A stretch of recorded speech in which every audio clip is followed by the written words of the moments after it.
তোমরা সবাই টুম্পাকে চেনো। টুম্পা আমাদের ভীষণ প্রিয় একজন বোন, ছোট্ট বোন। তার ভিডিওর একটা ছোট্ট ক্লিপ আমি তোমাদের দেখাই, তোমরা দেখো। আমি যদি বলি লক্ষ্মীর ভান্ডার, অন্নপূর্ণা ভান্ডার তোমরা নেও, তাতেও তোমাদের গায়ে ছেঁকা লাগবে।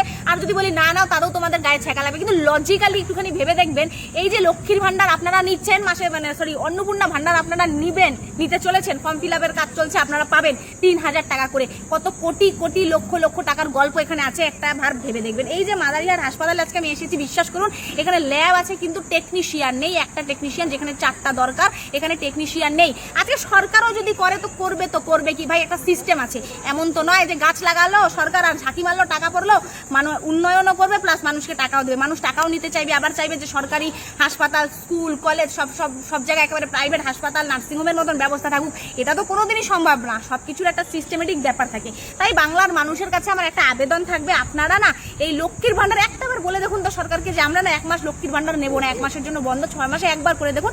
এই সম্পূর্ণ টাকাটা স্বাস্থ্য ব্যবস্থার খাতে লাগানো হোক। আর সরকারের কাছেও আমার আবেদন থাকবে, মানুষ যে লক্ষ্মীর ভান্ডার, অন্নপূর্ণা ভান্ডার যাই বলুন না কেন, মানুষ যে টাকা নিচ্ছে মানুষেরা বুঝতে পারছে না। সেই বাংলার মানুষের কাছে আমি আবেদন করতে চাই, একটাবার ভেবে দেখুন। আজকে আপনি 3,000 টাকা নিচ্ছেন, হাসপাতালে আপনার কোনো কাজ হচ্ছে না, নার্সিংহোমে গেলে ওরকম 30,000 টাকা আপনার খরচা হয়ে যাচ্ছে। একটু লজিক্যালি ভেবে দেখুন, আপনারা যদি চান তবেই বাংলায় আপনারা ভালো থাকতে পারবেন। শুধুমাত্র সরকার পরিবর্তন হলে হবে না, মানসিকতার পরিবর্তন করতে হবে, তবে গিয়ে বাংলার উন্নয়ন হবে, বাংলার উন্নতি হবে। শুধুমাত্র সরকার পরিবর্তন করে দিলাম আর ওই 1500 টাকার জায়গায় 3,000 টাকা পেলাম মানে সব কিছুর পরিবর্তন হয়ে গেল, তেমনটা কিন্তু নয়।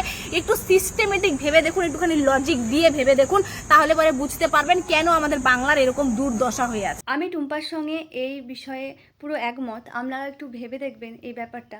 আমরা একদিকে ভাতাও নেব, আবার উন্নত ব্যবস্থাও চাইব, সেটা হয়তো একটু হলেও শক্ত হবে। তবে আমাদের রাজ্যের কথা ভেবে, মানুষের কথা ভেবে দেখুন, আমাদের সবারই প্রয়োজন।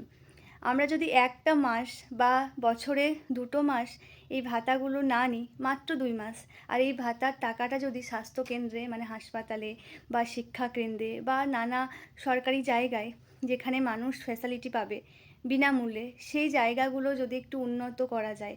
এই ধরুন সরকারি হাসপাতালে যে যন্ত্রপাতিগুলো এখন অচল অবস্থায় আছে পড়ে প্রায় হসপিটালেই, বা ধরুন সেরকম ভালো কোনো ব্যবস্থা নেই, সেই জিনিসপত্র কিন্তু সরকারকে কিনতে হয় কোনো একটা সংস্থা থেকে, সেগুলো ফ্রিতে পাওয়া যায় না। এই যেমন অন্নপূর্ণা ভাণ্ডার বা ফ্রি বাস, সেগুলো সবার হয়তো দরকার নেই, কিন্তু অনেক মানুষেরই দরকার, সেটা আমরা খুব ভালো করেই জানি।